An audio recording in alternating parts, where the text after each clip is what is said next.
Jasmine Crockett and Pam Bondi come from two very different political universes. They rarely cross paths, and when they do, it's usually without fireworks. But the moment their worlds collided inside that hearing room, the entire atmosphere shifted. As soon as Jasmine Crockett picked up the microphone, the energy changed. Cameras leaned in. Staffers stopped typing. Lawmakers on both sides suddenly looked up. This wasn't going to be a routine exchange. Crockett wasn't there to politely question a witness or play it safe. She spoke like someone who knew she had been singled out, who knew silence was not an option, and who understood that the public needed to hear the truth she was about to lay out in plain terms. After the chairman finished the formalities and recognized her as the ranking member of the subcommittee, Crockett wasted no time. She opened with a sharp reminder that immediately reset the room. She pointed out that Joe Biden was no longer president, making it clear that clinging to old narratives was pointless. In her view, too many people in the room were stuck reliving the past instead of dealing with the reality in front of them. This wasn't about nostalgia or rehashing old grievances. It was about governing in the present and preparing for the future. Crockett then turned her focus to what she believes Congress is actually supposed to be doing.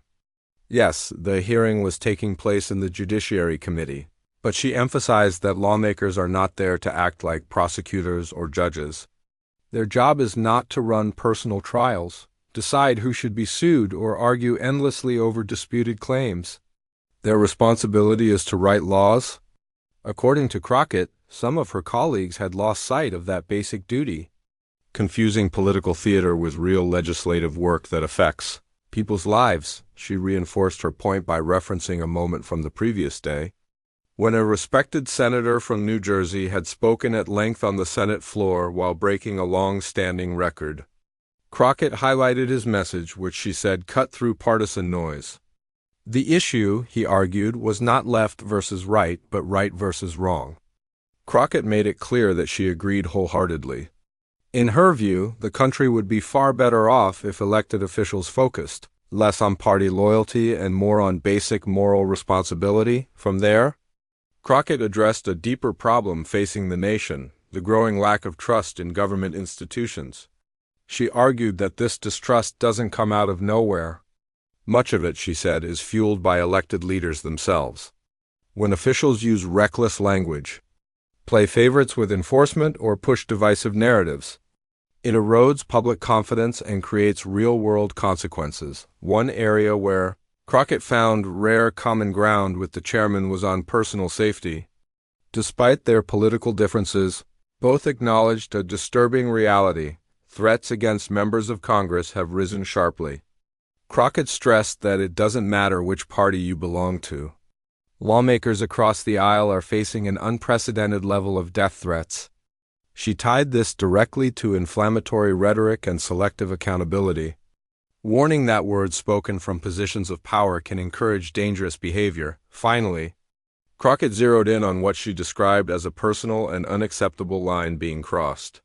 She criticized the sitting Attorney General for appearing on Fox News and, in her words, using that platform to send what felt like a threat in her direction. Crockett didn't mince words. She called the network fake, in her view, and said that using national media to target a sitting member of Congress was simply wrong. For her, this wasn't about politics or television appearances. It was about responsibility, integrity, and the real harm that careless actions can cause. Crockett made it clear that the person she was responding to holds one of the most powerful positions in the country. As the nation's top law enforcement official, every word she speaks carries weight. People are watching, listening, and believing what they hear. Crockett stressed that all she did was exercise her constitutional right to free speech, something she is fully entitled to do. Instead of respecting that, she argued, the situation was turned into a political weapon. In her view, something that should have remained neutral and professional was unnecessarily politicized. She then spoke bluntly about Elon Musk, refusing to soften her language. Crockett said repeatedly that she does not like him and sees his actions as deeply troubling. She criticized the way he fires workers and questioned how he continues to receive massive federal contracts while others cannot.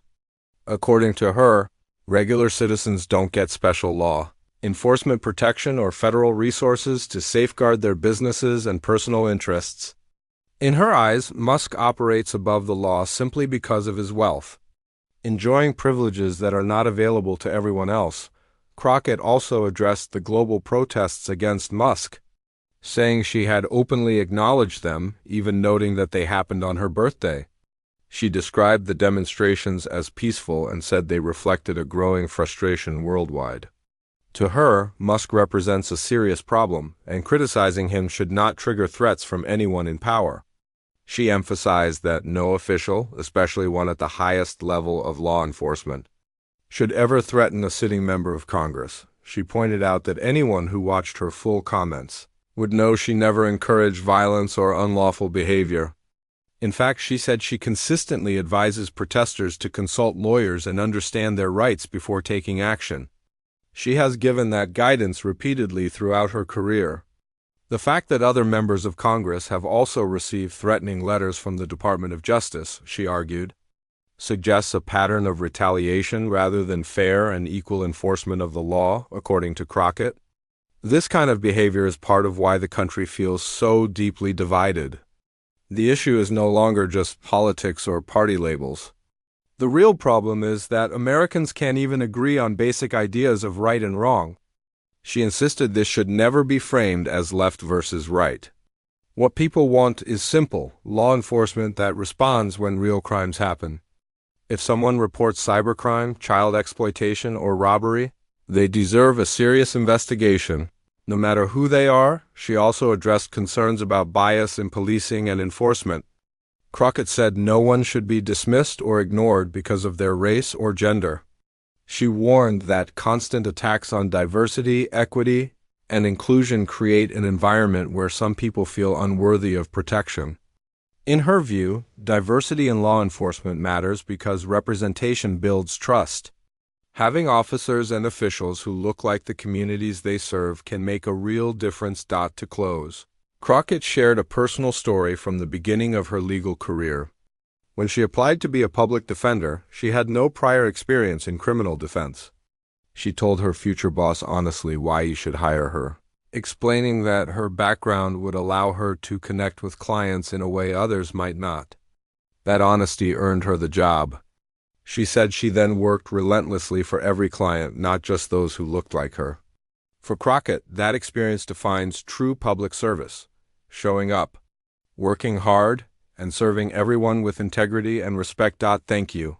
And almost immediately, what began as a simple exposure grew into something much larger than a policy disagreement. In a matter of seconds, it transformed into a defining moment about power, intimidation, and the true meaning of justice in America. Crockett didn't ease into her remarks or soften her tone. There was no build-up, no hesitation, no pause. She went straight to the point and delivered a statement so direct and so cutting that it seemed to split the room in two. Her opening reminder was blunt and impossible to ignore. Joe Biden is not the president anymore? She said it because too many lawmakers were still behaving as if they were trapped in a past election cycle. They were still fighting old battles, chasing political ghosts, and repeating talking points that no longer matched the reality of the moment. Crockett jolted the room awake. She stripped away the nostalgia, the selective memory, and the constant reshuffling of blame, forcing everyone to confront what was actually happening right now. In that instant, the usual excuses lost their power. Recycled complaints sounded tired. Pointing fingers at administrations that no longer existed began to look less like oversight and more like a deliberate distraction. And that was exactly the message Crockett wanted to send. She wasn't there to replay reruns of political drama. She was there to deal with an active crisis unfolding in real time. She looked around at a room filled with lawmakers, who are supposed to be shaping the nation's future, and called out their behavior for what it was. In her view, they were acting like performers stuck in a courtroom-style spectacle that no one asked for. Crockett made her position unmistakably clear. Congress is meant to legislate, not litigate. Their job is to write laws, not to stage partisan trials disguised as oversight hearings. From there, She connected this dysfunction to a much deeper and more dangerous issue, the breakdown of public trust. Crockett argued that Americans are not losing faith in institutions because those institutions suddenly stopped working. They are losing trust because elected leaders constantly twist narratives, bend facts, and weaponize outrage for political gain. Instead of calming tensions, these leaders stoke fear, spread confusion, and inflame divisions, then turn around and blame agencies when the damage becomes visible. As she laid out this pattern, the frustration beneath her words became impossible to miss. This wasn't just anger. It was a warning. Crockett made it clear that the chaos people complain about didn't appear out of nowhere. It was carefully created. It was fueled and sustained by those in power, but she wasn't finished. She wasn't just offering a lesson in civics or political theory. She was building pressure, tightening the moment, and guiding both the room and the audience toward why this hearing truly mattered. Step by step, she led them closer to the real danger at the heart of the issue. Then came the moment no one expected. Crockett pointed out the rare point of agreement between herself and the chairman, something that cuts cleanly across party lines. Threats against their lives have surged dramatically. Not just angry social media posts, not just hostile emails, real threats, credible threats, constant threats. And in that moment, the room understood that this hearing was about far more than politics. The way Crockett delivered those words made it unmistakably clear that this was not a theoretical debate or a distant concern. This was deeply personal. It was about safety.